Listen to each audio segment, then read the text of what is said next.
Well, hey, this is Mike, and I just want to thank you, first of all, for all the comments I've received on my YouTube channel, and the emails, and the suggestions, requests, and some questions that I've also received. It's really been encouraging to see the response I've had and to get to correspond with a lot of you, so thanks. This particular question I decided to put on a video blog instead of writing about it or just answering it directly because it's been asked a number of times. That question is this: how do I come up with the different licks or the different phrases that I add to the songs during my cover videos? So one person put it this way: do you put these licks together piece by piece, or do you just kind of come up with them out of the blue? The answer to that is a little bit of both.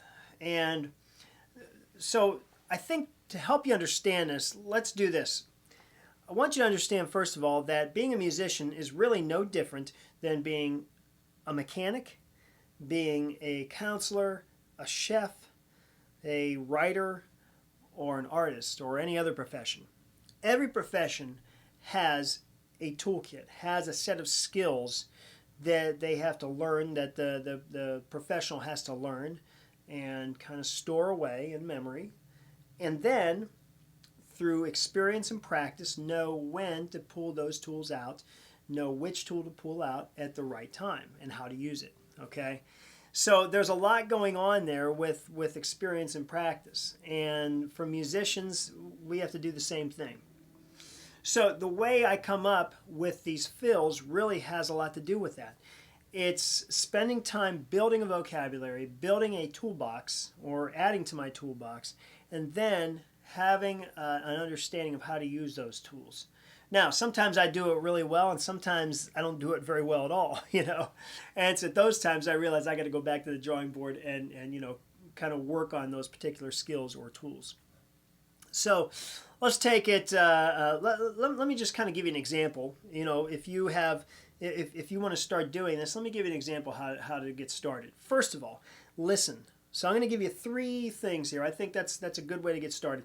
3 things that you could do every single day to begin building your vocabulary. And one of them, or your toolbox, one of them, number 1, is listen. So listening is something we could do at any time of the day, almost. Listen to good music. Listen to any kind of music. And when you hear a particular song or a particular artist that you really like, and if you're hearing some melody lines or some bass lines or whatever that you really like, then kind of focus in on them and listen. And then when you get a chance, learn it. Okay? So listening is the number 1 way that you're going to add to your vocabulary and gain tools to use in your playing. Okay, secondly is really practice. Practice is the way you're going to get those tools and start to kind of program them into your memory, store them into memory, get really good with using them so that you can kind of pull them out anytime. In the same way that an athlete will kind of get techniques that they'll use. Football, they'll be, doing a lot of passing, throwing, catching, running skills that they'll have to do in order to kind of learn how to control their bodies and make these things just more of a reflex than anything else. So when the time calls, or when the situation calls for a particular skill, you're able to just kind of pull it out and use it. That has to happen through practice. So listening is first, where we start to hear these different tools and start to discover new tools and new phrases that we can use. Number 2 is practice.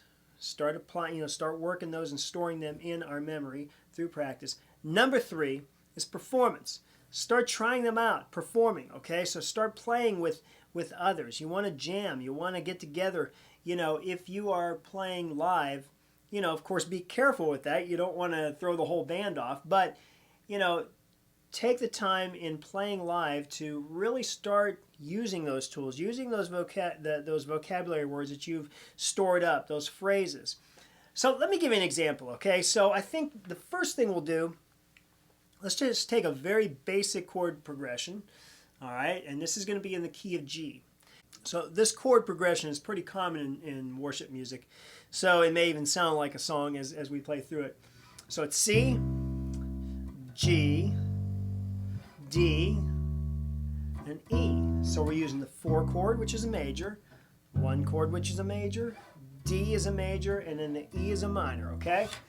So let's just go through that. So 1, 2, 3, 4. 1, 2, 3, 4. So we got C, C, G, G, D, D, E, E. Now, what I want to do here is I'm hearing a place for a fill in between the E and the C. So after we go through this progression, okay, and then we go to D, now I want to put a fill in right here, okay? So in between the C, from the E to the C. So how can I do that? Well, if I don't have any vocabulary built up, we can do this. We can just use the scale. We can use scale notes, scale tones. And if we play from the E, okay, there's our E. It was also here. I was playing on the 7th fret of the A string, but you know, in the scale pattern here, we're on the D string, 2nd fret. Now, if I just ride that E, I just keep going up the scale till I hit the C. I go E, F sharp, G, A, B, C. All right, so let's just try that and see what happens. So I'm going D, or G, D. Well, that doesn't really work with the timing, does it?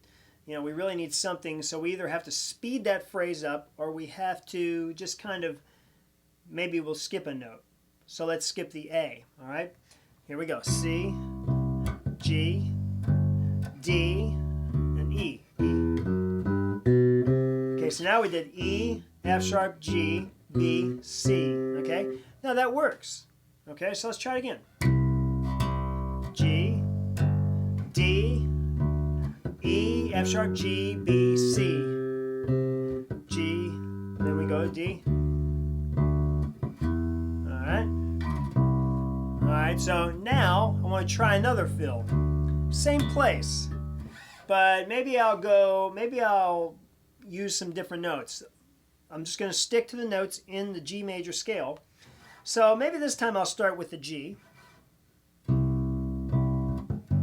Okay.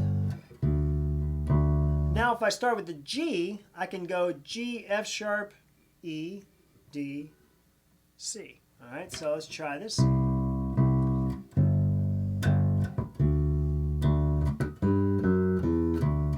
Okay, so G, F sharp, E, D, C. Now I was doing it up here, so it's good to know different positions and different places where these notes reside on your neck, okay?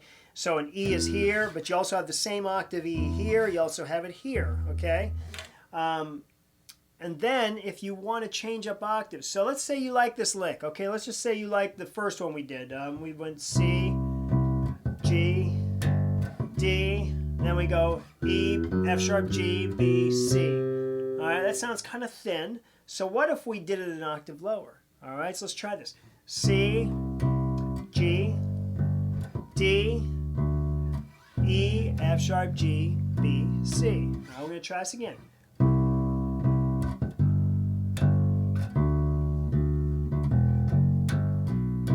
All right, so that works, right? Okay. All right, then we had the other one, which was G, F sharp, E, D, C. So all we're doing is really just using scale tones, ascending or descending. Okay, so let's try this again with the second phrase, which is G, F sharp, E, D, C.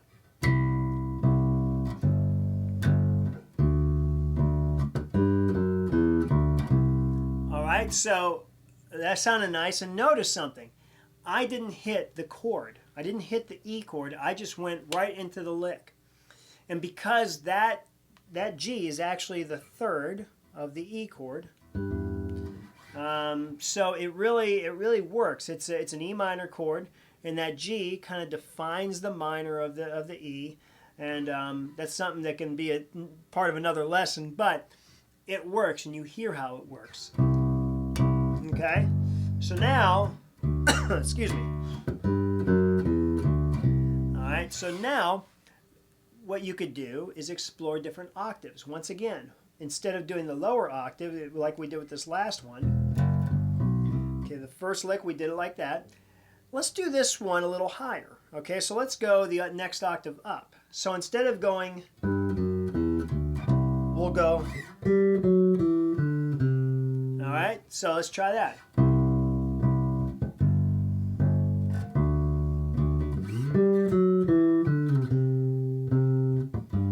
Okay, then D. All right, so you're kind of hearing how that works, I hope, and that's just a little bite of how you can use scale tones to just kind of start creating your own lines. So that happens in practice, and when we're practicing, we should have some time of just kind of creating, jamming, working through stuff, and making up your own lines and melodies. But through listening, the first step, through listening, we learn from others, from other professionals and other artists, and hear what they're doing. So there are particular licks that I will take, like this one here I'll use a lot, that kind of goes to a,